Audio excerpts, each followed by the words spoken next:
Welcome to Mystic Realms Recap. Please like, share, and subscribe. Enjoy today's episode. Bloody hell! Captain Jack Sparrow stared at the city in front of him with a dumbfounded look on his face. A city made entirely of gold shone faintly in the distance. The legendary city of El Dorado, which every pirate wanted to explore, now stood in front of him in all of its glory.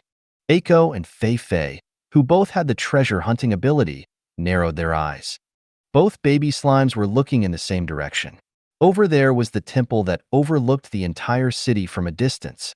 "Go," Aiko ordered. "Yes, Princess," Avery replied before flying towards the golden temple that had caught Aiko's and Fei Fei's attention. Naturally, Captain Jack Sparrow followed them without a second thought. He was there to witness history in the making, so he did his best to catch up to the skeleton pirate king, who purposefully flew at a speed that the pirate captain could follow. Avery landed in front of the temple doors and opened it with both hands. The moment the door opened, the two baby slimes jumped off Avery's shoulder and happily buried themselves in the pile of gold coins and treasures that were in front of them.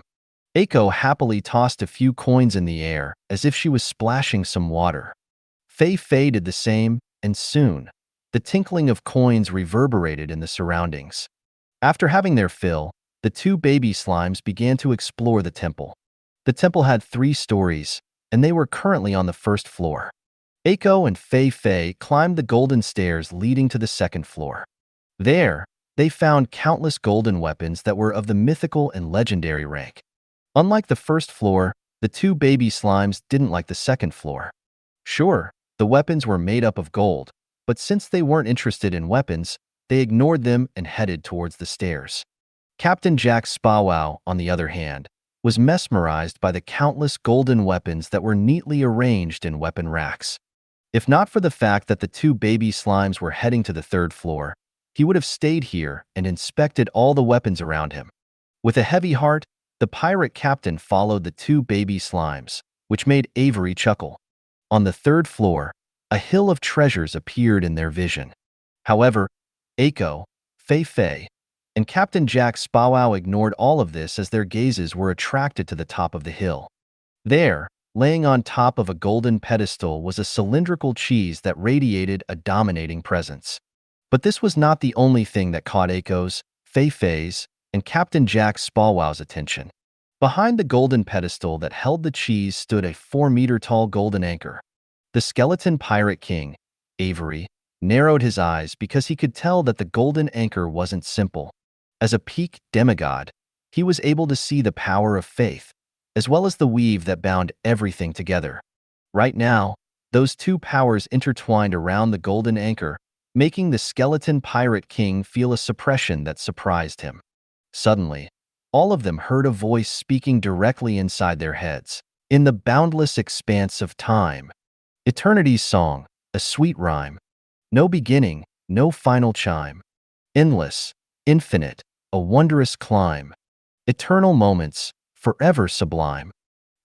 The group looked around them but saw no one else inside the room. However, as if waiting for that moment, the voice once again spoke. In the realm of Elysium, where legends take flight, there stand pillars of eternity, resplendent and bright. Amidst the shifting sands of time's turbulent sea, these steadfast monuments stand, a symbol of stability.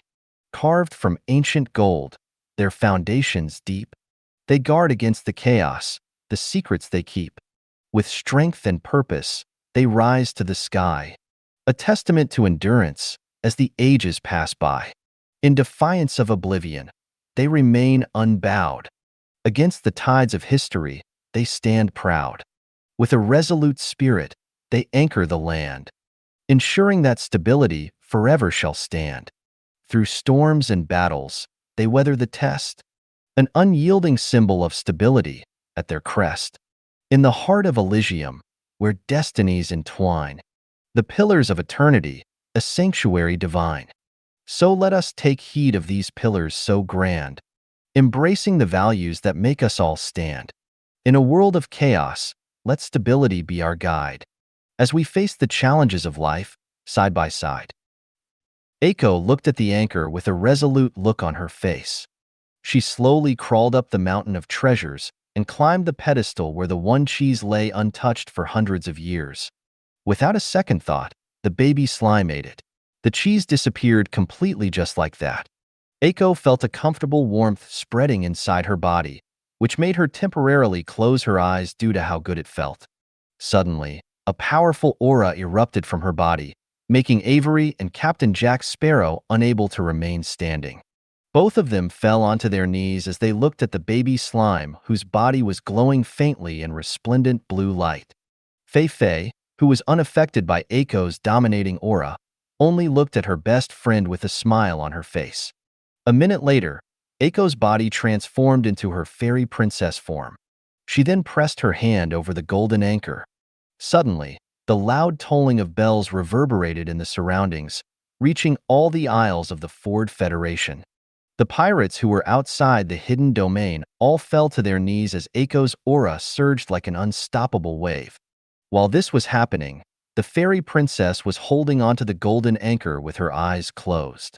The legacy of the pirate king, who once owned the golden anchor, flowed inside her head, allowing her to understand how to wield the power of the golden anchor, which was one of the pillars of eternity, representing stability.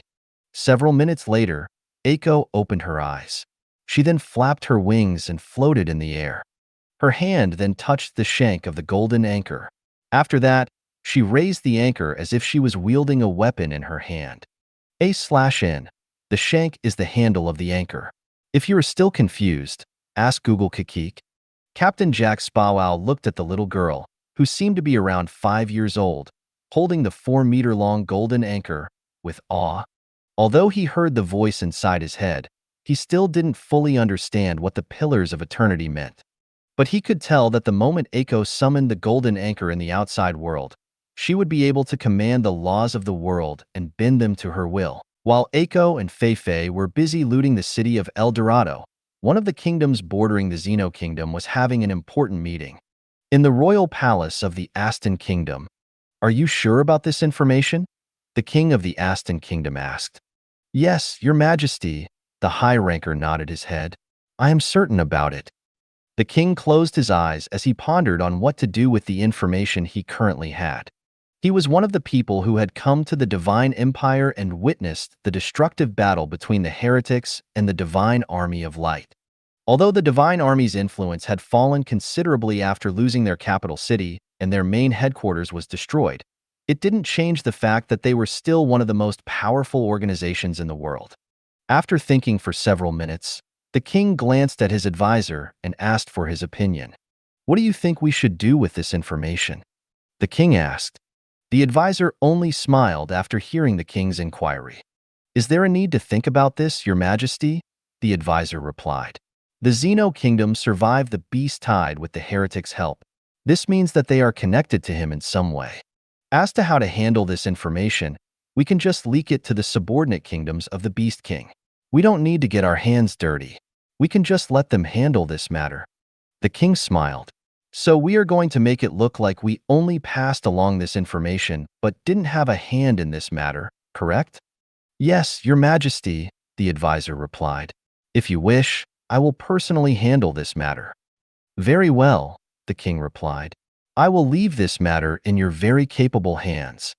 As you will, your majesty, the advisor bowed before leaving the throne room.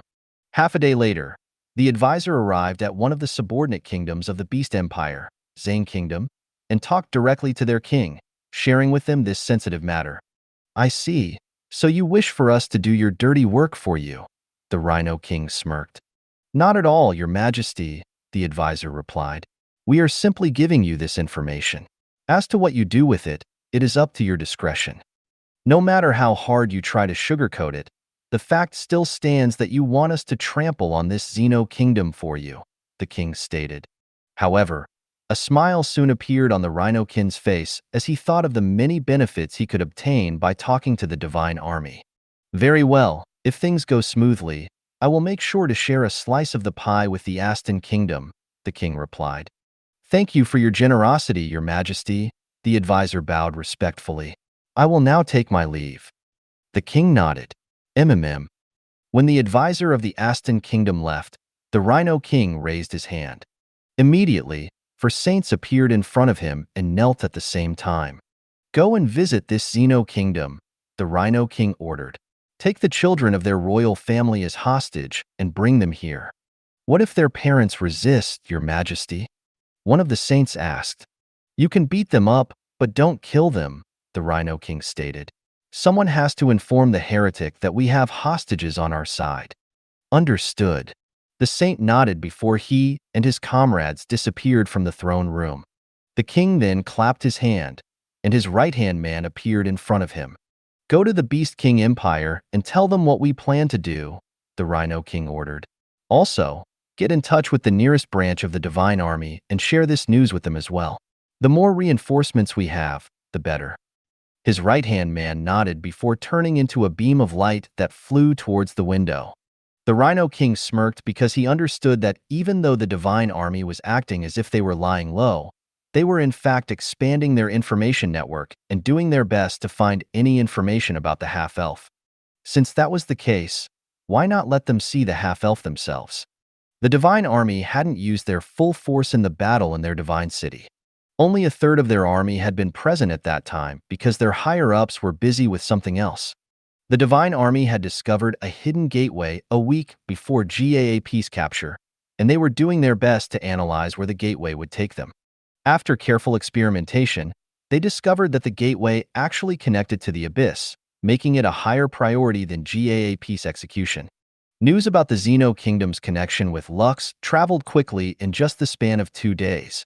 Because of this, a handful of people, who were currently gathered in a secluded place in Elysium, received the information. Xeno Kingdom?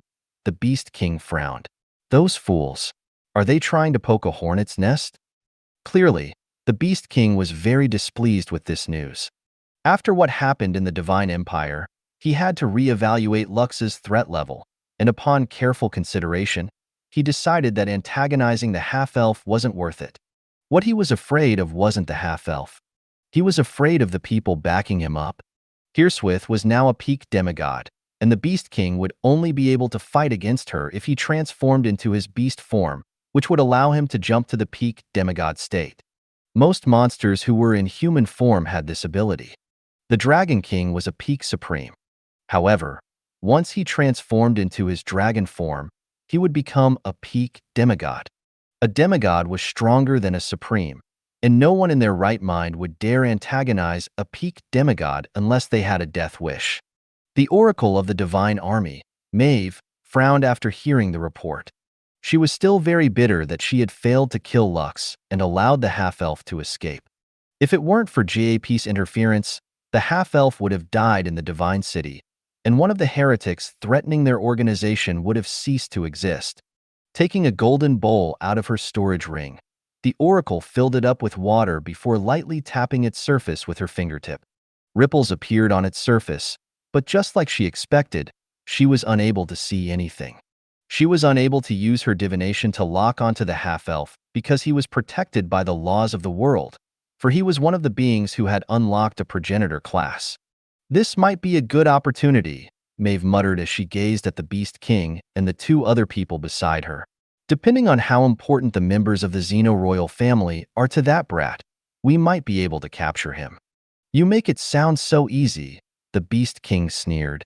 Have you forgotten about what happened in your Divine City? Maeve and the 2 people sitting beside her frowned. What happened back then was truly unfortunate, Maeve admitted. However, it was due to the fact that we allowed our enemies to make their preparations that caused our downfall. This time, we will act swiftly and not give the half-elf time to react. Are you going to kill him? The Beast King asked. The Oracle shook her head. Killing him now is not ideal. If it were before, I would not hesitate to kill him. But now, things are more complicated. The Oracle knew that if they killed Lux, Hearswith would avenge him. Once the beautiful elf came into the picture, the elves would also join the war. If the elves joined the war, the dragons would also move. Right now, a full-scale war between these factions was something that they wanted to avoid. You won't kill him, so what will you do? The Beast King arched an eyebrow. Maeve smirked. Once we have the hostages, we will force him to sign a soul contract. That will ensure that he will not be able to defy us again. So you will make him your slave. As long as he is alive, Hearswith will not do anything reckless.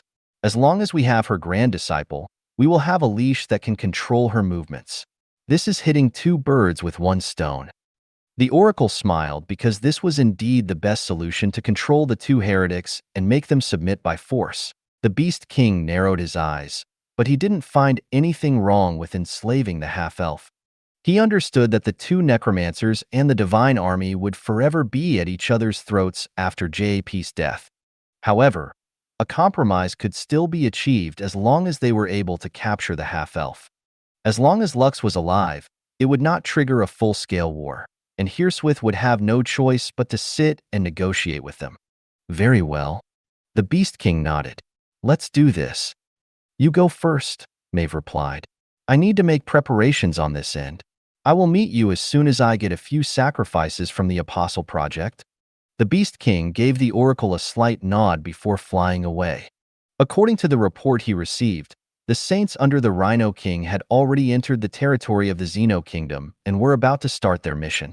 The Beast King was confident that they could accomplish this easy task, so he decided to head to the Zane Kingdom and meet up with the Rhino King. Meanwhile, in the Xeno Kingdom, Victor, who was currently having an afternoon tea with his wife and daughters, frowned as he looked towards the east. Queen Felicia also looked in the direction where her husband was looking and sighed in her heart.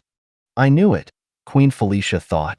Our neighbors really want to looking and sighed in her heart. I knew it, Queen Felicia thought. Our neighbors really want to make things difficult for us. Victor glanced at his wife, and the latter nodded her head in understanding. Aina, take Colette and hide, Victor ordered. Do not return until things settle down. Victor had already told Aina about the possibility of them being attacked due to their connection with Lux. Of course, he hoped beyond hope that their neighboring kingdoms weren't busybodies, but he still underestimated their greed. Hide? You underestimate us too much?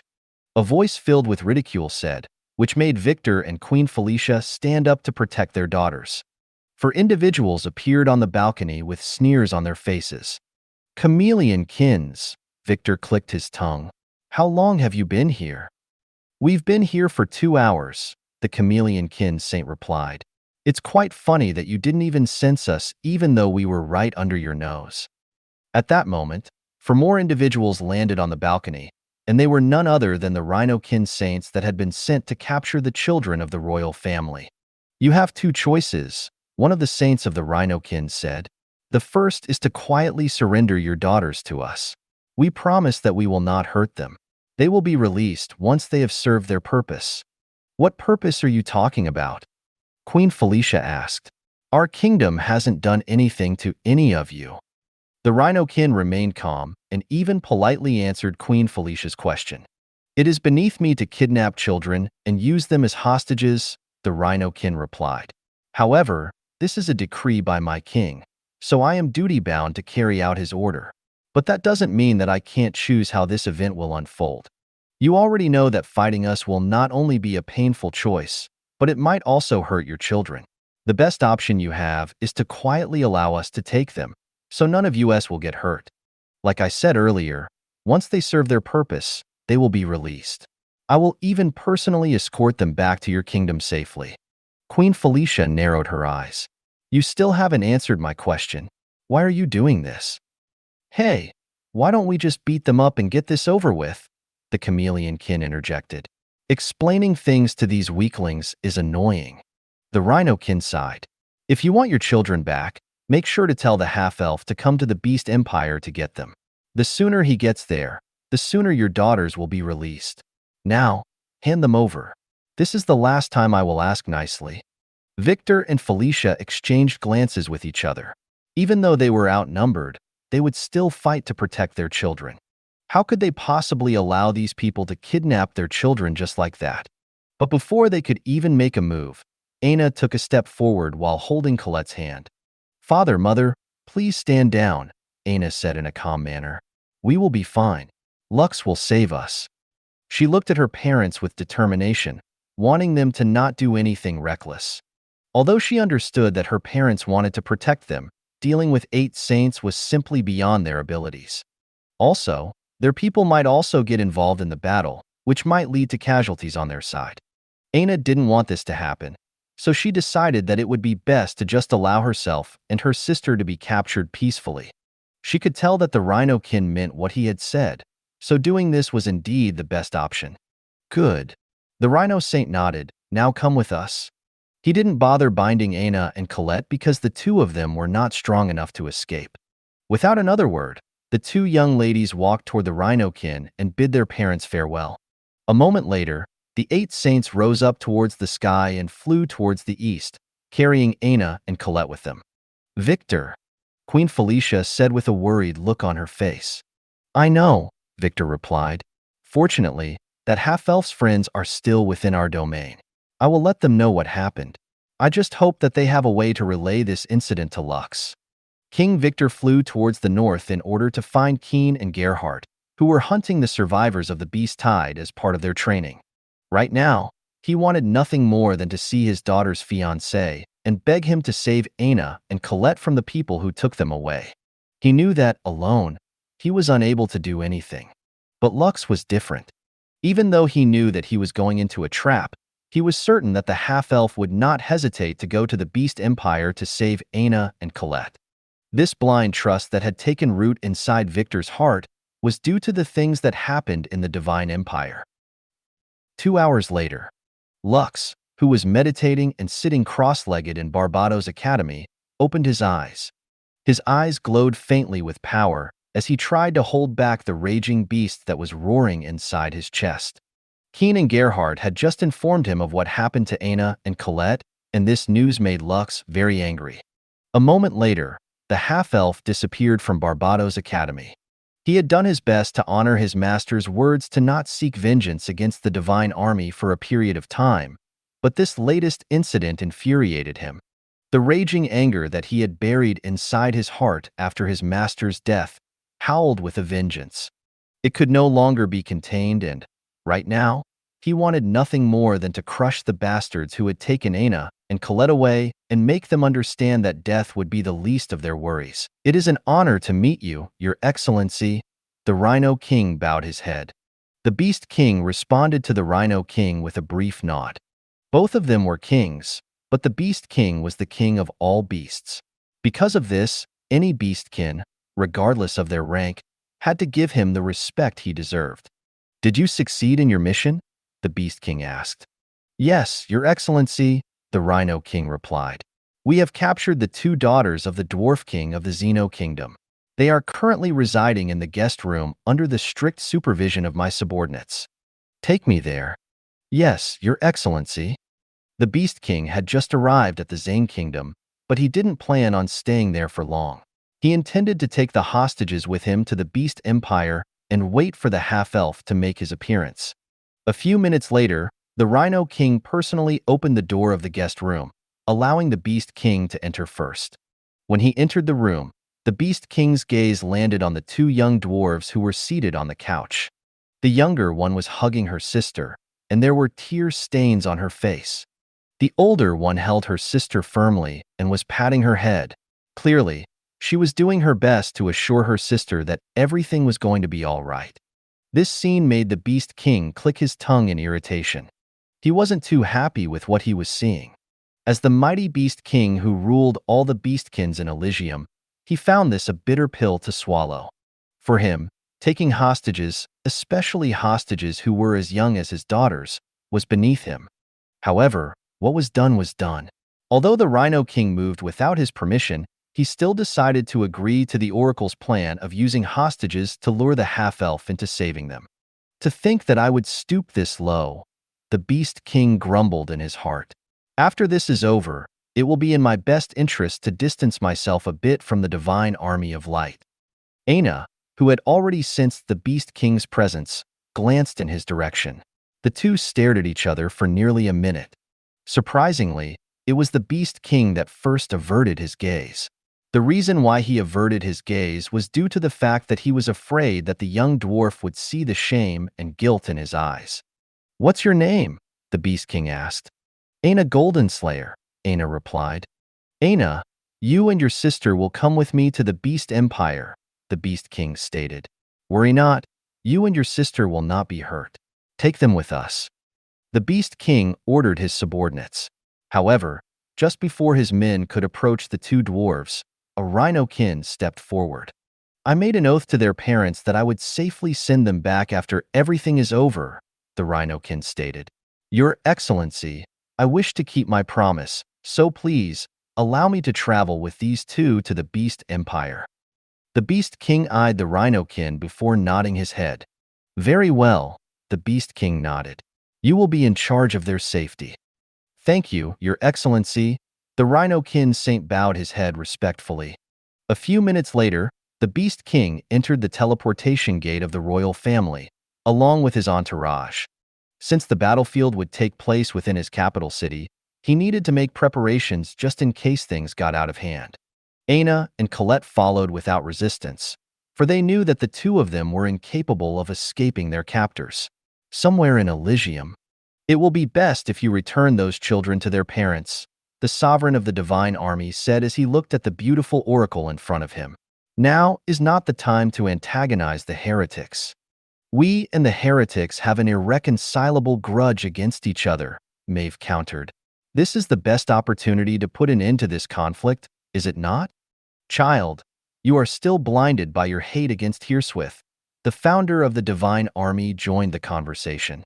We cannot afford to have a large-scale war at this moment, especially when the Gate of the Abyss is starting to show some activity. You need to look at the bigger picture. The corners of Maeve's lips curled up into a smile. What's this? Since when did the Supremes of the Divine Army become cowards? Did the two of you lose your edge after our main headquarters was destroyed? Are you too afraid to raise your head in fear that it will get blown off from your body? The sovereign of the Divine Army sighed. Look, do you know why Memento Mori and the Divine Army never engaged in a full-blown conflict with each other? Sure, we have skirmishes every now and then and even lose the lives of our people in battle, but it never reached the point where both sides want to exterminate each other from the face of the world. We only dealt with Hearswith because she was taking a path that shouldn't be taken. As a necromancer, she should have stuck to the path of necromancers. But she wanted more and decided to seek the power of the divine. This is the reason why we agreed to kill her. The founder nodded. A necromancer wielding the power of the divine will be immune to light, life, and divine attacks. This means that we will not be able to kill them without our core abilities. Because of that, we needed to kill Hearswith before she succeeded in her ascension. The sovereign then glanced at the countless human-sized tubes to his right side and placed his hands behind his back. When that half-elf succeeded in becoming a necromancer of heaven, we decided to kill him while he was still weak, the sovereign stated. Also, since GAAP is already our enemy, it was just normal to take his disciple out along with him. Both of them could be killed because, even with Antero's help, GAAP would not have been able to live for a long time. We know that the Golem of Destruction used his soul as its source of energy. Simply put, the chances of killing them were high, so we decided to get it over with. But now, things have changed. The founder of the Divine Army closed his eyes. Now, Hearswith has returned and has become Heaven's necromancer just like that brat. On top of that, she is now a peak demigod and has the ability to summon another demigod-ranked subordinate, but that is not why we decided to not antagonize her anymore. The kingdoms in Elysium are split into 3 factions.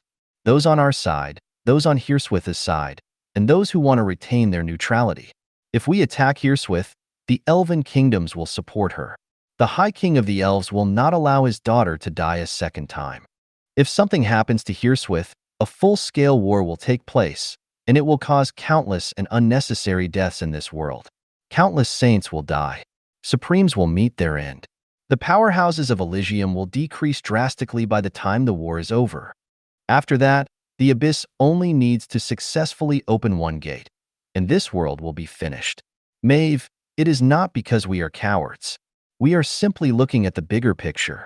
This world cannot lose any more of its powerhouses, especially when the fabric between the Abyss and our world is getting thinner. This is why we started the Apostle Project. With this, even apostles will gain the power of Supremes. No matter how many demigods the Abyss has, No matter how much they outnumber us, as long as we can create countless pseudo-supremes, we will be able to push them back to the abyss. While we are doing this, the necromancers of Memento Mori are gathering the stars of calamity. They are not trying to awaken these fearsome creatures to fight against us. They are trying to find them all in preparation for the real battle that we have to face. So, child, do not antagonize the heretics for now. The delicate balance of this world must be kept. It doesn't matter even if we lost our divine city. These things can be rebuilt at any time. But once the saints and supremes start killing each other, this world would become inches closer to being conquered by the abyss. Maeve snorted after hearing the explanation of the founder and the sovereign of the divine army. In her eyes, the two were just sugarcoating their inability to stand up against their foes. Forget it, Maeve scoffed. I was a fool to think that two old men still had what it took to keep the influence of the divine army alive. Since you don't want to move, I'll do it myself. I will be taking 20 apostles with me. Maeve didn't even wait to hear the reply of the two men inside the room. She simply stormed off because she felt disgusted talking to the two cowards, who had lost their pride and edge after the battle that took place in the Divine Empire. The two old men glanced at each other and sighed. The young sure are fearless, the founder said softly. Are we really letting her go like this? The sovereign asked. What if she dies? She won't, the founder replied.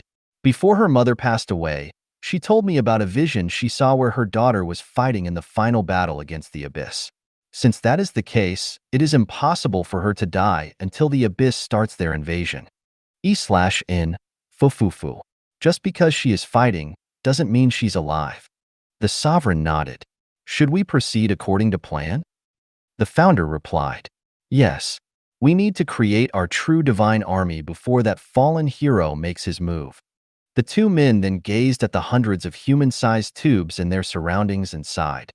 These apostles were the hope of their world, and to be frank, both men truly hoped that they would be enough to tilt the tide of battle in their favor. Search the novelfer.nt website on GGL to access chapters of novels early and in the highest quality. Cowards, Maeve grumbled as she headed to the underground barracks, where some of the apostles were staying. The moment she appeared, all the apostles within the vicinity stood at attention and gathered in front of her. I'll make this quick, Maeve stated. I plan to capture one of the heretics who destroyed our divine city. I will need 20 volunteers. Those who are prepared to die to protect the honor of the divine army, step forward. All the apostles stood forward. They looked at the oracle with a determined look on their faces. None of them were afraid to die because this was their purpose. They were aware that their main headquarters was destroyed, and this news filled their hearts with rage. Now that an opportunity had come to capture one of those responsible for its destruction, none of them had plans to back down from such a mission. The oracle nodded her head in satisfaction after seeing the apostles' unwavering determination to protect the honor and dignity of their organization. If only those two fools were as brave as these sacrifices, then we wouldn't need to hide underground like worms. Maeve sighed in her heart. They are already old. It seems that the fear of death has taken hold of them. After picking 20 volunteers, the oracle of the divine army brought them to the underground teleportation gate that was directly connected to the Beast Empire. Beast Empire. These will be your temporary quarters during your stay here, the Beast King said. I will send maids to take care of both of your needs. Just stay put, and the two of you will be returned to your parents once this is over. The Beast King then left without another word. He had assigned 2 saints, along with the Rhinokin, to guard Aina and Colette and prevent them from escaping. The oracle had contacted him using a special artifact, and she told him that she was on her way to the Beast Empire. The Beast King stared at his capital city with his arms crossed over his chest. He had been there when the main headquarters of the Divine Army was wiped out from the face of the world. He had no intention of letting the same thing happen to his city. He intended to fight the half-elf inside his personalized domain, and that is where he would capture him alive. Come, Lux von Kaiser, the Beast King muttered. The grudge between you and the Divine Army will end here. The Beast King was confident that he would be able to defeat the half-elf even if Hirswith were to come and help him. Heaven's Gate Guild Headquarters. The Beast King was not aware that Lux had no intention of involving his Grandmaster in this battle. Although Hearswith had repeatedly told him that JP was meant to die when he decided to fight in the Divine City, the half-elf still felt that it was his fault that his master died. When the 4 Pseudo-Supremes arrived to target him, he was forced to flee the battle due to the difference in ranks. He was simply too weak to fight against them, and this great disparity couldn't be overcome even by a month of grinding for beast cores. When the arrow of destruction was about to hit him, he tried to swap places with his clones, but it failed. His clones had already perished in battle, which almost ended his life. If it weren't for his master swapping places with him, the arrow would have surely ended his life. Lux could still remember that moment as if it was yesterday. He always thought that, if only he had been stronger, he would have definitely escaped with his master without fail. The half-elf knew that he couldn't always depend on his grandmaster to save him whenever he fought against a supreme or a demigod. He needed to have the ability to stand his ground against these powerhouses, and that was what he planned to test right now. "Aurora, I need your help," Lux said. "Welcome back, Lux," Aurora replied with a smile. However, after seeing how serious Lux's expression was, she instantly felt that something bad had happened. "How can I help you?" The half-elf didn't hesitate and told Aurora about everything that happened in the Xeno Kingdom. The beautiful young lady intently listened from start to end without saying a word. When Lux finished his explanation, she nodded her head and looked him in the eye. "How can I help you?" Aurora asked. "As long as it is within my ability, I will do everything in my power to help." "Thank you, Aurora," Lux said with a faint smile on his face. "I want you to come with me to the Pantheon of Exile." Aurora blinked once then twice before a dawn of realization appeared on her face. She then held Lux's gaze for nearly half a minute before nodding her head. "Understood," Aurora nodded. "When are we leaving?" "Right now," Lux answered. The half-elf then took out one of the 3 tickets in his possession, which he hadn't used for a long time. These tickets allowed him to instantly teleport to any place in Elysium and Solais that he had been to before.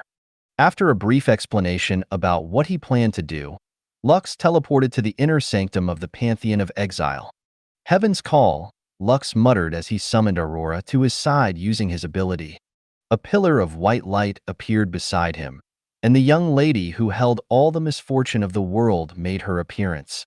Aurora looked at the half-elf with an inquiring gaze, asking if they should start their operation. Lux nodded. "You can start." Taking a deep breath, the beautiful young lady pressed her hand on one of the barriers that was keeping a calamity-ranked monster inside its prison. A moment later, several cracks appeared on the barrier's surface, making the ape-like calamity beast who had been imprisoned for nearly a century start attacking the barrier to speed up its destruction. When the barrier finally shattered, the 5-meter-tall ape-like monster roared and looked at the 2 teenagers with bloodshot eyes. It wasn't even the least bit thankful for being freed from its prison. The only thing in its mind was to vent out the frustration that it had been holding back for a very long time. However, before it could attack the 2 teenagers, 3 creatures appeared between it and the 2 people it wanted to kill. 2 of those creatures were the 4-armed black ogre and the golden-eyed naga. The last creature that made its appearance was none other than Avernus, who had taken his demi-human form. Without even giving the ape-like monster a chance to register what had just happened, the black ogre and the golden-eyed naga attacked. Avernus chuckled as he walked towards the pitiful-looking ape, who was about to get gang-banged into submission. The other monsters, who were imprisoned inside the inner sanctum, shuddered when they saw this horrifying scene. They watched as the calamity-ranked ape was beaten until it was half dead without giving it a chance to fight back. "Black fire," Lux stated, and the black coffin appeared before him. Its lid slid open and countless hands grabbed hold of the fallen ape, dragging it towards its body. The half-elf then glanced at his next target, making the imprisoned monster's body shudder uncontrollably. On that day, the monsters that had once terrorized the lands of Agartha all roared in fear and helplessness. They were the existences that were deemed too dangerous to wander freely. But now, they were looking at the red-headed teenager with fearful eyes. All of them had the same thought as they watched their comrades get absorbed by the black coffin one by one. Just who is the real monster here? This was the thought that swirled inside their heads as they looked at the half-elf's merciless eyes. Avernus' laughter spread inside the inner sanctum as he beat the crap out of all the monsters that stood in front of him. He knew that Lux was very angry, and he could feel it through their connection. Although he had only been with the half-elf for a short period of time, he now had a good grasp of his personality. I almost pity the Beast King, Avernus thought as the calamity-ranked monster he was facing fell on the ground. A second later, Blackfire devoured the monster's body and added it to his collection. No matter how much the monsters begged and pleaded for mercy, all of their cries fell on deaf ears. The Black Ogre, the Golden-Eyed Naga, and the Dracolic smacked them to oblivion. There were hundreds of calamity-ranked beasts inside the inner sanctum, and Lux had no intention of sparing even one of them. The Beast King and the Oracle were preparing to fight against Lux with the intention of capturing him. They were not aware that the half-elf had other plans in mind. Yes, he didn't plan to go to the Beast Empire to fight. He'd had enough dealings with the Divine Army. What he wanted to do was a one-sided annihilation, and he would not stop with the Beast Empire. All the factions under the Divine Empire's influence would soon know that the big organization they looked up to was nothing when faced with the rage of the Necromancer of Heaven. High above the heavens, a sigh escaped Ariel's lips. Although he didn't wish to see what Lux was going to do next, he also understood that there was nothing he could do to stop it. Max patted his friend's shoulder and sighed as well. Now that things had reached the tipping point, an unstoppable avalanche that would sweep the entire world by storm was about to take place. Aurora looked at Lux with a worried expression on her face. After learning why the half-elf decided to raid the inner sanctum of the Pantheon of Exile, she also felt anger toward the Divine Army. They dare call themselves divine, yet they would resort to using an underhanded method like using the young man's lover as a hostage to force him to appear. Have they not hurt him enough? Aurora bit her lip as she held Lux's hand. Why can't they just leave him alone? Don't they have any compassion? For the first time in her life, Aurora wanted nothing more than to place her curse of misfortune on the hateful people who were making the person she loved suffer. The half-elf didn't know what Aurora was thinking, and perhaps even if he knew, he wouldn't care either. His gaze was focused on the calamity-ranked monster in front of him who was currently being subjugated by Avernus, the Black Ogre, and the Golden-Eyed Naga. The number of calamity-ranked monsters that he had subjugated was nearing 100, and there were hundreds more to capture. Not all of the monsters were demi-humans, so Blackfire couldn't enslave them the same way it did demi-human monsters. But Lux didn't care. If the monsters had a demi-human form or could transform into a human, they would become Blackfire's puppets. If not, he would just use his skill, animate undead, to make them his subordinates after they had been killed. Although it would take a lot of resources to be able to access the most optimum monster class options available to him, he didn't care. Right now, he intended to take all the monsters inside the Pantheon of Exile and settle the score once and for all. 5 Supremes? So what? Pseudo-Supremes? He didn't care. Calamity-ranked monsters might be weaker than Supremes, but if there were hundreds of them, even Supremes would run for their lives. Also, Blackfire had informed him that Aiko managed to capture a Supreme, which gave the half-elf a pleasant surprise. He didn't know what his baby slime was doing, but since she managed to defeat a Supreme, he didn't need to worry much about her. Aiko had dozens of nuclear-level blast bombs in her possession, so it was not impossible for her to defeat a Supreme in battle. Lux was just surprised that his daughter managed to beat him into enslaving a Supreme first. Of course, he had no complaints. The stronger his baby slime was, the better. An unresigned screech spread in the surroundings as the giant spider, whom Avernus and his 2 sidekicks ganged up on, crashed to the ground. A few minutes later, the monster breathed its last, and Lux waved his hand to store it inside his bounty ring. "Aurora, please," Lux said softly. The young lady nodded her head as she reluctantly let go of Lux's hand to touch the barrier of the cell that was right beside the giant spider. "See, can we talk like civilized individuals?" The calamity-ranked monster behind the barrier that Aurora just touched pleaded. "I am willing to become your servant. Just don't kill me." It was a 5-meter-tall salamander with black and yellow stripes on its body. It had transformed into a demi-human reptile in an attempt to stop Avernus and his gang from beating him up. At this point, all the monsters within the inner sanctum were shivering in their prison cells. They were powerful monsters in their own right, but in the face of the sadistic Dracolic and his sidekicks, even the strongest monsters wanted to plead for mercy. Lux gave the demi-reptile a hard and long stare, making the monster feel anxious. The barrier in front of him was now littered with cracks, and it would only take a minute at most before it was completely destroyed. "Okay, I will accept you as my servant," Lux stated, which made the calamity-ranked monster sigh in relief. The half-elf began to draw runes in the air until a magic circle appeared under the demi-reptile's body. The monster didn't move and allowed Lux to finish the master and servant contract. Taking out a small dagger from his storage ring, the half-elf pricked his finger and drew a drop of blood.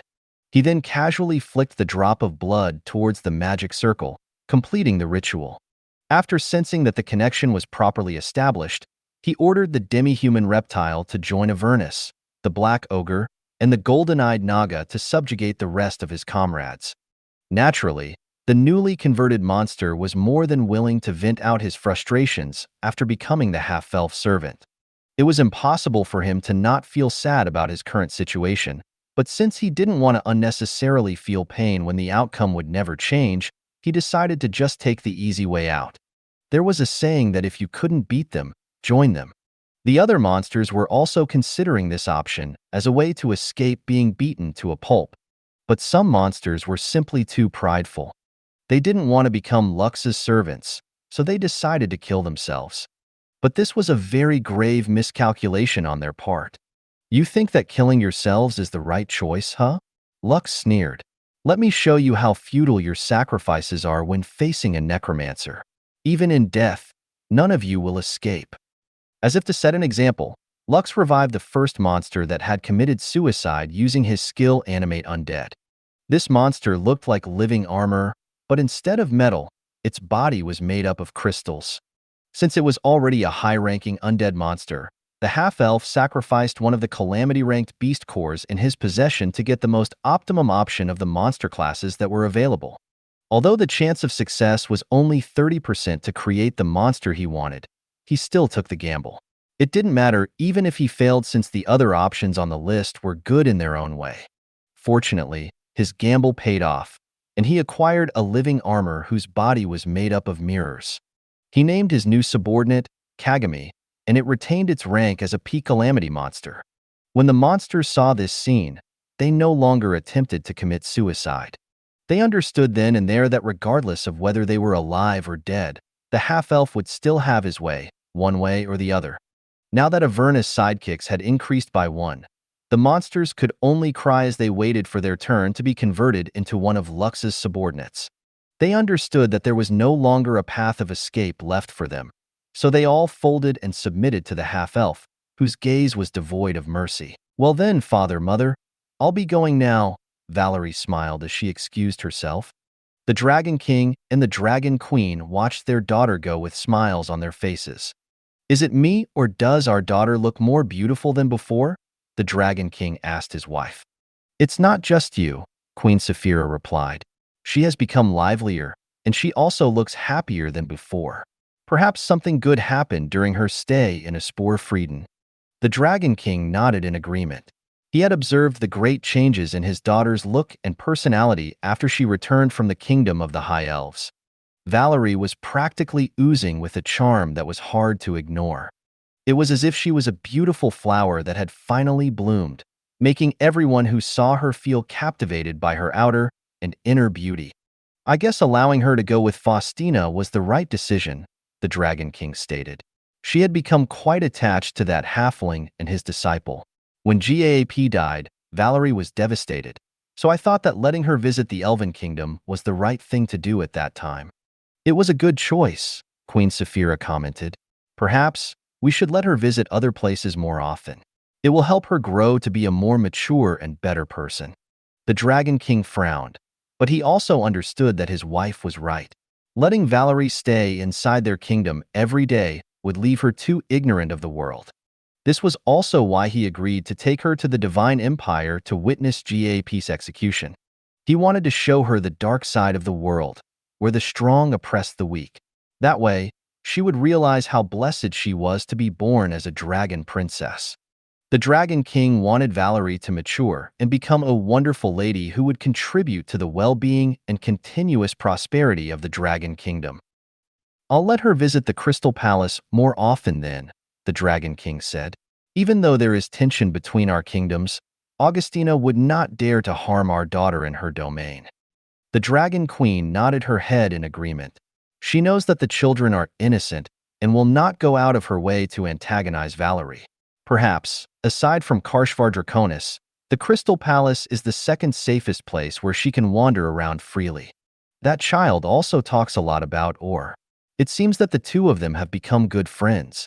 At least, the younger generation is going in the right direction. Unlike us, adults, who like to make things complicated. The Dragon King snorted. "If you want to blame someone, then you should blame that bastard, Kyoza. If he didn't disappear during the coronation, the Dragon Kingdom would not split into two factions. I was forced to clean up his mess, yet his people accused me of usurping his throne and calling me fake king behind my back. What a bunch of cunts." "Language, my dear." Queen Saphira frowned. "Just because Hirswith came back to life doesn't mean you should copy her style. If Valerie starts using vulgar words, I'll whack you." The Dragon King lightly coughed and averted his gaze. Sorry about that," the Dragon King replied. "If you want to blame someone, blame Hirswith. That girl sure knows how to infect people with her words." "Oh? It seems that you still have a soft spot in your heart for her," Queen Saphira smirked. "Even after getting rejected, you continued to woo her until she died. Must be nice seeing her alive and kicking." "Saphira, this is already in the past," the Dragon King sighed. "It is true that I still hold a soft spot in my heart for Hirswith, but that doesn't change the fact that I love you more than her right now. So don't be jealous and open a wound that has already closed." "Fine." Queen Saphira nodded. "I know that you're telling the truth. Also, I don't hate Hirswith. Even I had a crush on her back then." The Dragon King looked at his wife in disbelief. "You what?" Queen Saphira's face was flushed as she averted her gaze.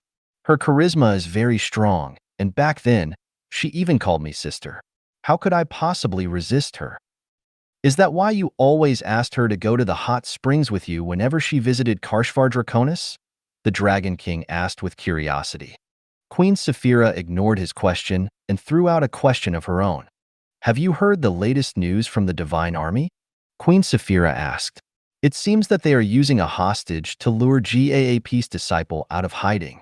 The Dragon King chuckled because he understood that his wife was trying to change the subject.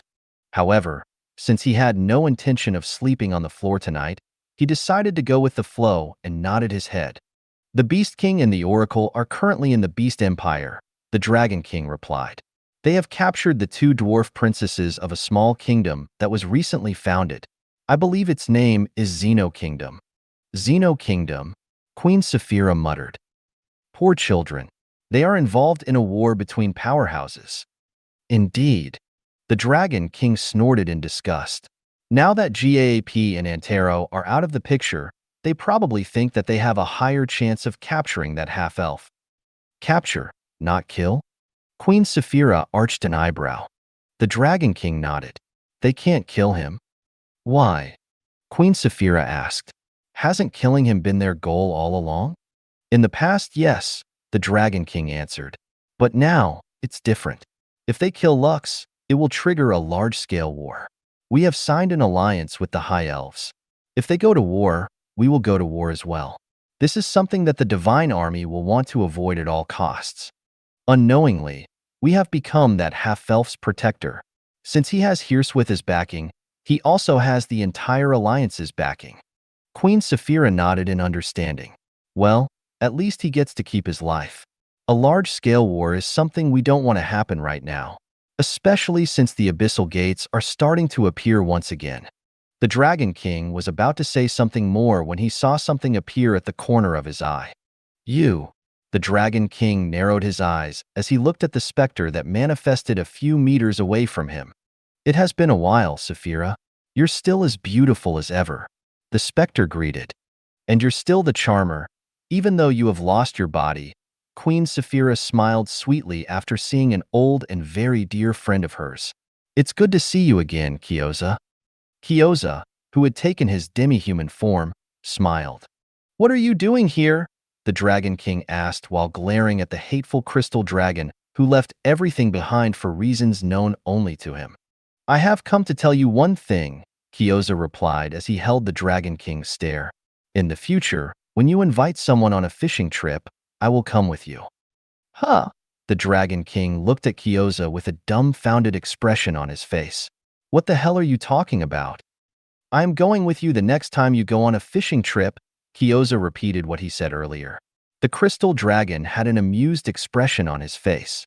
But the Dragon King knew that whenever Kyoza had this expression, he was planning to beat someone up to oblivion. For the time being, the ruler of Karshvar Draconis held back his doubts and focused on the bastard in front of him. Again, why would I go on a fishing trip with you? The Dragon King asked angrily. I am a busy person. Do you think I have as much free time as you? Kyoza sneered. Just remember what I told you. When you go on a fishing trip, I'm going with you. I'm leaving now, Saphira. A moment later, Kyoza's specter disappeared, leaving the Dragon King and Dragon Queen behind. The Dragon King couldn't believe that the hateful crystal dragon was telling him that he would go on a fishing trip with him. But he was familiar with Kyoza's character.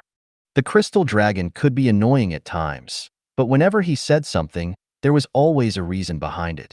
Does he just want to go on a fishing trip with me? The Dragon King thought. Does he want to start with a clean slate and forget old grudges? The more the Dragon King thought, the more sensible Kyoza's words became. Because of this, he came to a conclusion. Darling, do you know any good fishing spots in the nearby territories? The Dragon King asked. Since Kyoza wanted to go on a fishing trip with him, he should at least prepare for the trip in advance. Although he didn't know who the crystal dragon was referring to when he said that he would be coming with him the next time he invited someone to a fishing trip, the Dragon King didn't think much about it. So, a fishing trip for 3 people, the Dragon King thought. I wonder who else I should invite for that trip? The Dragon King smiled as he started planning for the trip. The least he could do was to make it a fun experience for him, Kyoza, and the person that he would invite in the future, whoever it may be. Hey, before you kidnap these kids, did you confirm if their parents had a way to contact that half-elf? The Beast King asked the Rhinokin Saint, who was assigned to guard Aina and Colette. We were just ordered to capture these kids, the Rhinokin replied. We didn't ask our king if their parents have a way of contacting the target. The Beast King frowned after hearing this. But, before he could say anything else, the Oracle of the Divine Army raised her hand. That half-elf will come, the Oracle of the Divine Army, Maeve, stated. Although I can't use my divination to find his location, I am very certain that he will come. And how do you know that? The Beast King inquired. I have my ways, Maeve replied. All you need to know is that he will come. It may not be today or tomorrow, but he will definitely come before this week is over. The Beast King crossed his arms over his chest as he gazed outside of the window. Are you sure about this? Very sure. You can count on it. 3 days had already passed since Aina and Colette had been taken away from the Xeno Kingdom. During this time, they weren't treated too badly, and the Beast King made sure to make their stay as comfortable as possible. Aina, who understood that they didn't plan on harming her or Colette, didn't lower her guard, and simply assured her sister that everything was going to be fine. She also made sure to subtly tell Colette not to answer any questions pertaining to Lux, and make it seem as if their relationship with him wasn't that deep. Fortunately, the Beast King and the Oracle didn't seem interested in interrogating them, and simply waited for the half-elf's arrival. Deep in her heart, Aina didn't want Lux to appear because he would be diving headfirst into a trap. But she still didn't know what she could do to stop this from happening. Even if she managed to escape with her sister and return to the Xeno Kingdom safely, she was sure that the consequences of doing that would be dire. What do I do? Aina thought. What can I do? Her expressionless face remained the same, which prevented others from knowing what she was thinking. Even so, she couldn't stop feeling anxious inside her heart because her lover would be risking his life to save them. Knowing that she was stuck between a rock and a hard place, Aina did the only thing that she could do, and that was to believe in Lux. She knew that her lover would not take their lives lightly and would do his best to ensure that they would be rescued without fail. Aina was certain that even at this very moment, the half-elf was doing his best to find a way to overcome their current dilemma. Lux, Aina thought, be careful. Another day passed, making this the fourth day since Aina and Colette had been captured. The Beast King had already prepared a grand welcome for Hirswith's grand disciple. He had even made preparations just in case the beautiful elf came to assist him. Their ultimate goal was to capture Lux and not kill him. Although this was a lot harder than ending the half-elf's life, the Oracle and the Beast King understood that his death would be the worst outcome of this battle. An all-out war between the allied forces of the Elven Kingdom, the Dragon Kingdom, and the other kingdoms supporting them would definitely wipe the Beast Empire from the face of the world. After a few days of careful thinking, the Beast King was even regretting the fact that he had agreed to continue this operation. In hindsight, he had more to lose than the Divine Army by using his empire as the stage for the battle. Maybe it was the wrong decision after all. While the Beast King was debating inside his head if he had acted recklessly by continuing to antagonize the half-elf, he felt a disturbance coming from the west. The Oracle immediately appeared beside him and squinted her eyes. "He's coming," Maeve said with certainty. Along the horizon, a black line had appeared. Dark clouds were gathering and were slowly making their way towards the Beast Empire. Those with strong senses immediately felt that something was happening and turned to look at the western skies with grim expressions on their faces. Time passed as the ominous feeling in their hearts increased. The Beast King, who was watching from far away, wanted to get this battle over with, but for some reason, the dark clouds that were slowly heading towards his empire were moving at a very slow rate. It was as if whoever had summoned the clouds were purposely delaying its advance, making the anxiousness of those who knew that something bad was going to happen increase with each passing minute. An hour passed. 2 hours passed.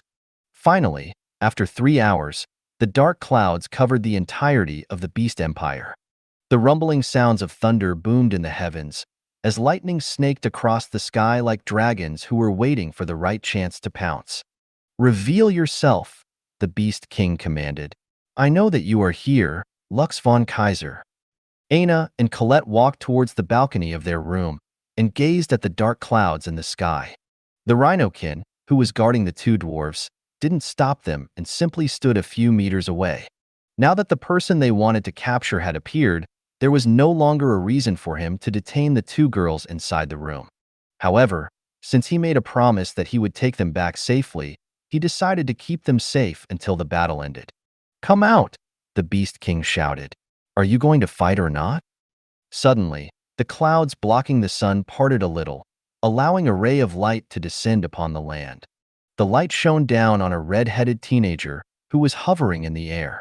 It was none other than the half-elf they were waiting for. But there was something very different about him. Instead of draconic wings flapping behind his back, they saw two sets of angelic wings, 4 wings. One was white, and the other was black.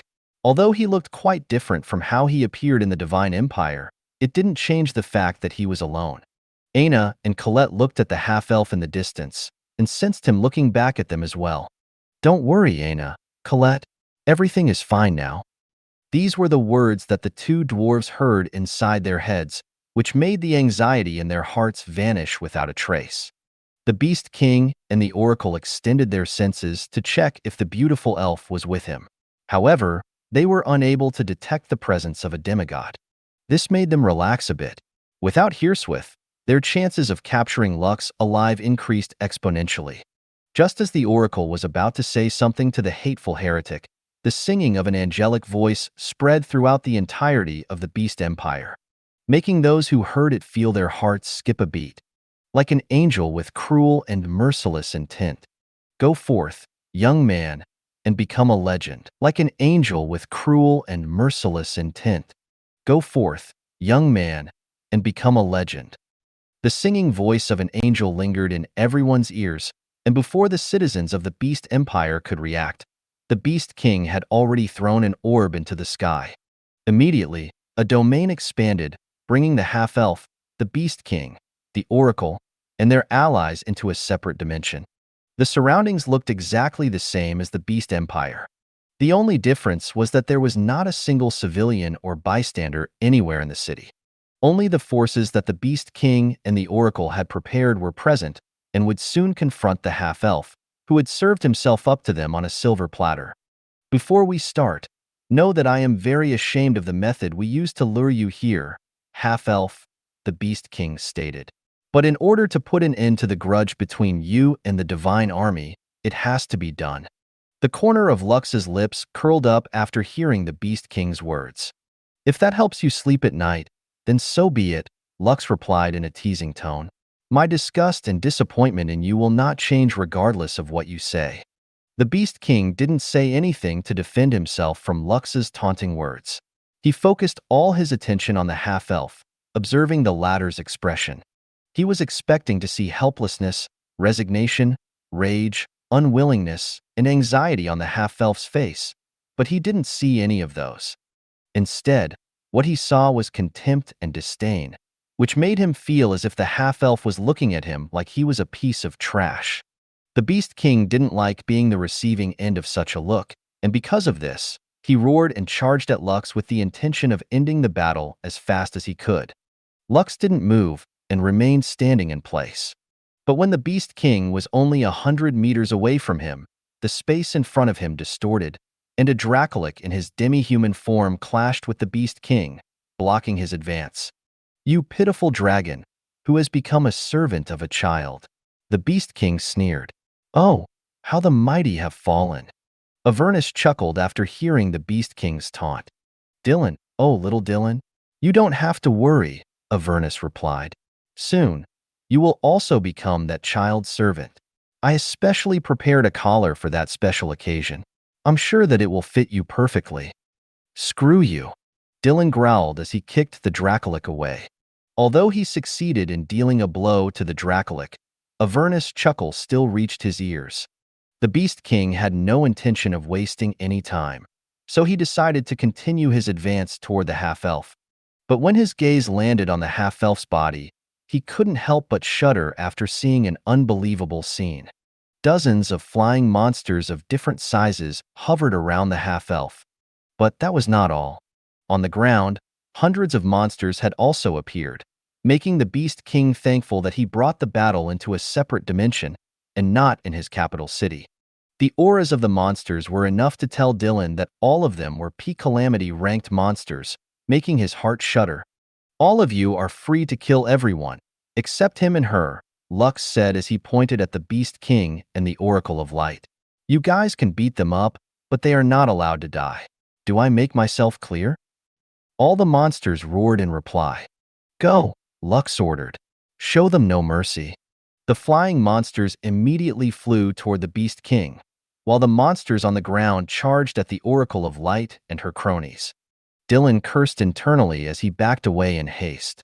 Their original plan was that he would fight against Hirswith, while the Oracle fought against Lux. The Beast King was confident that he could fight the beautiful elf and her skeleton queen to a draw if he went all out and transformed into his Beast King form. However, against hundreds of calamity-ranked beasts, even if he were in his demigod form, he still would not be able to handle such a powerful army. A demigod could single-handedly deal with 5 peak calamity-ranked monsters, but he wasn't facing just 5. He was facing hundreds of them, so Dylan only did what he could do, and that was to run. Even the Oracle didn't hesitate to run away. This was simply an impossible battle to begin with.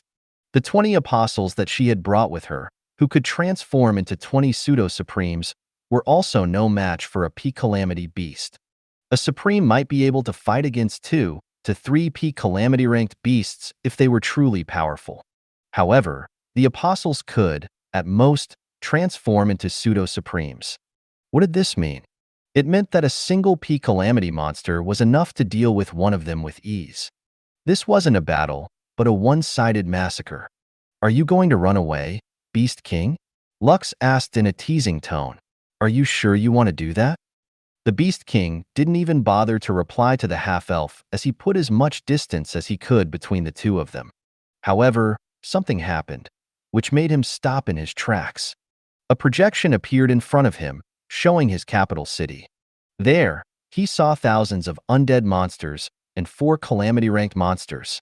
The black ogre, the golden-eyed naga, the salamander with black and yellow stripes, and a giant red wolf spider were standing like invincible pillars on the 4 cardinal directions of the city, preventing anyone from leaving. The undead monsters marched toward the castle, and a red-headed teenager was leading them with a smile on his face. The half-elf in question even waved in the direction of the Beast King, making the latter feel as if cold water was poured over his head. He was certain that the moment those 4 calamity-ranked monsters started their onslaught, his capital city would be reduced to dust in a span of just a few minutes. While he was doing his best not to scream in anger and frustration, a tone devoid of any mercy reached his ears. "I will give you a choice," Lux said in a cold tone.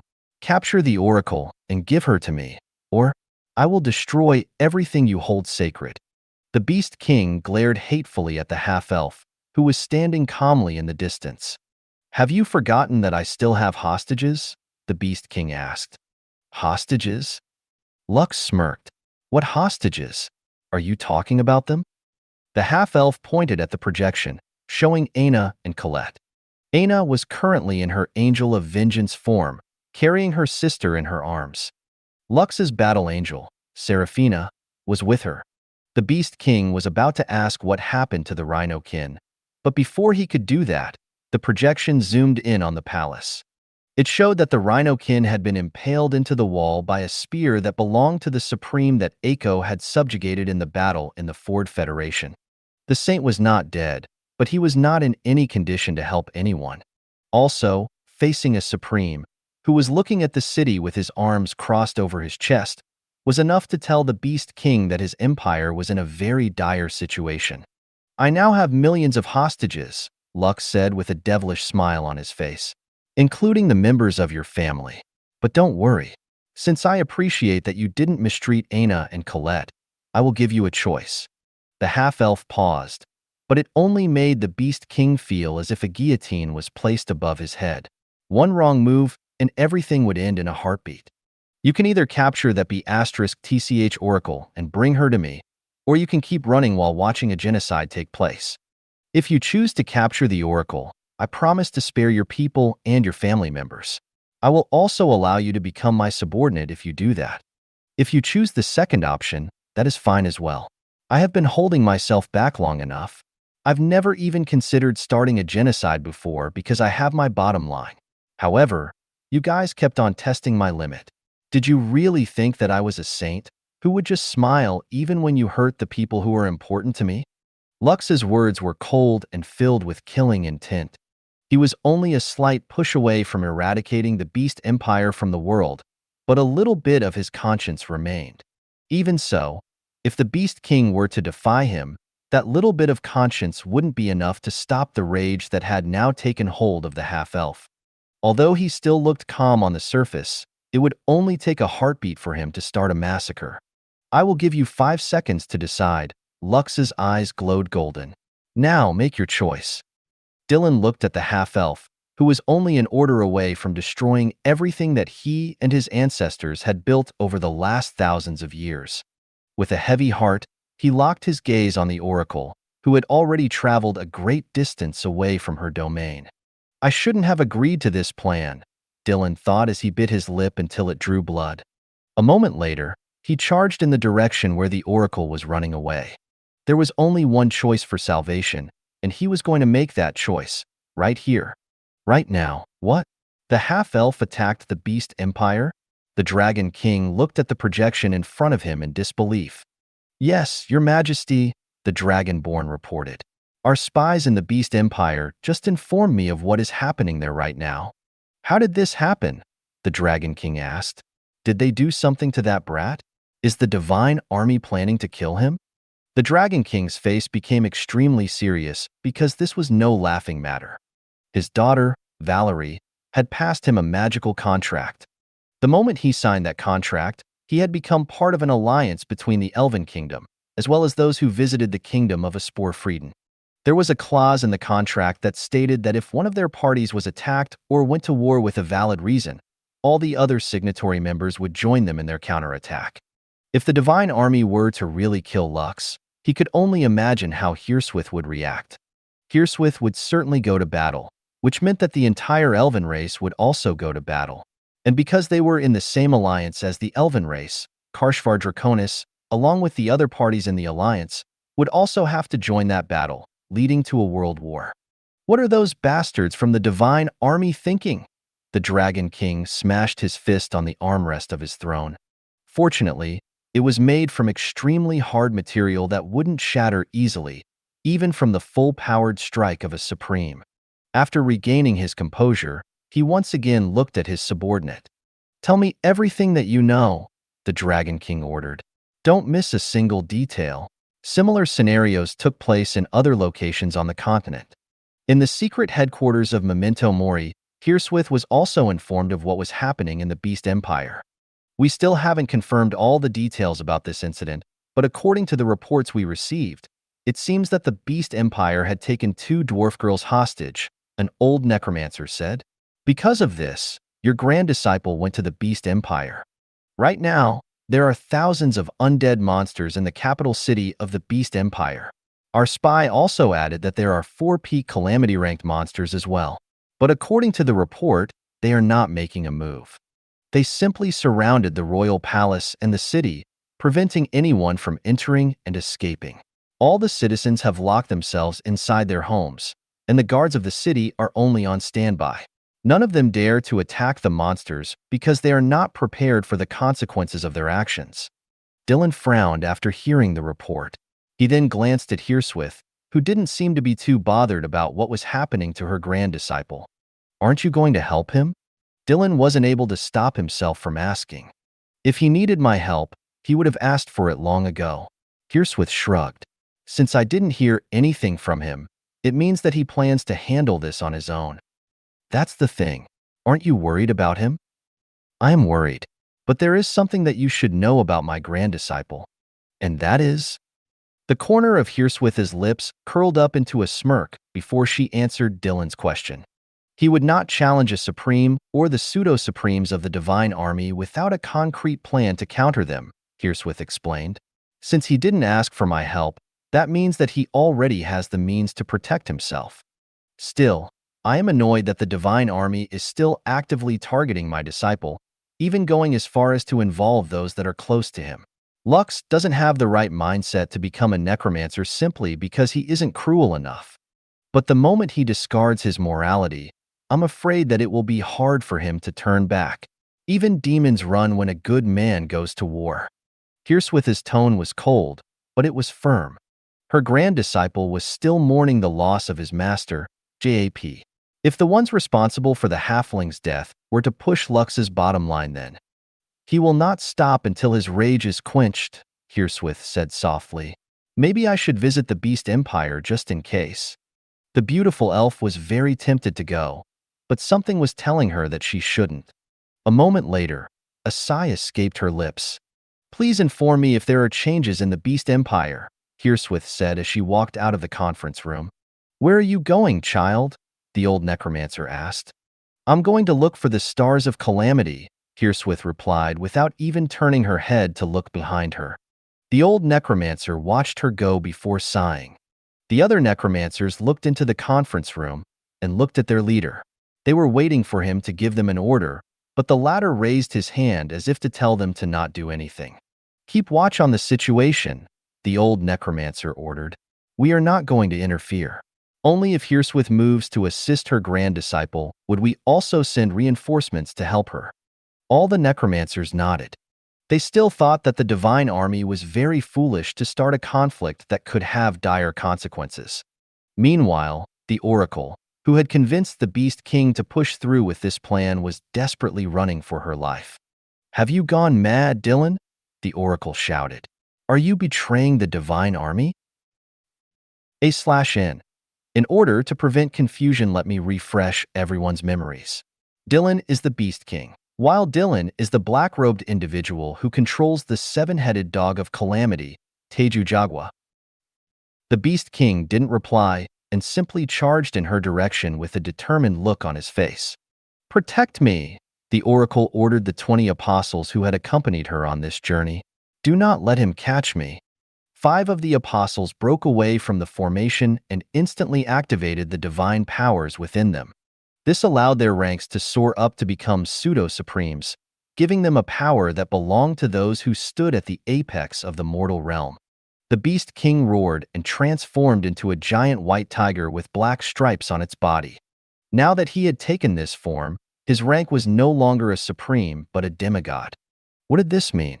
It meant that he became an existence that was stronger than a supreme. The 5 pseudo-supremes didn't hesitate to attack the giant tiger who was 6 meters tall. However, their attacks couldn't even hit their big target. Before they could even understand what had happened, all of them were sent flying when the white tiger appeared in front of them and swatted them one by one. All the pseudo-supremes were knocked unconscious, and their ability was disabled as well. Clearly, the Beast King knew the ins and outs of the ability that allowed them to gain great powers in exchange for their life force. What the apostles were doing was similar to how GAAP allowed Antero to manifest despite only being an apostle. The Divine Army had been impressed by the halfling's method, so they did plenty of research on how to imitate a similar effect. This was how the Apostle Project was born. Although it would kill these individuals after their life force had been used up, it was still a good trade in order to gain a power that allowed them to become pseudo-supremes. The Beast King had forcefully canceled that ability, preventing the apostles from burning their lives away. It seemed that he was determined to prevent any casualties among his people and the ranks of the Divine Army at this point in time. If he could trade the Oracle's life for the safety of millions of people, he would not hesitate to do it. After all, she was the reason why they were currently in this situation. The Beast King might have played a part in it, but he found this method distasteful. As a warrior, he disdained using hostages in battle. Doing it made him ashamed and, for someone of his standing, it was a bitter pill to swallow. What are you all doing? Maeve shouted. All of you attack him now.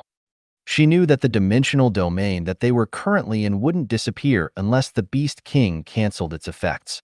Because of this, Maeve decided to order all of her subordinates to attack, sacrificing their lives in order to create an opportunity that would allow her to escape. Thank you for watching. I hope you enjoyed today's episode. If you did, please like, share, and subscribe.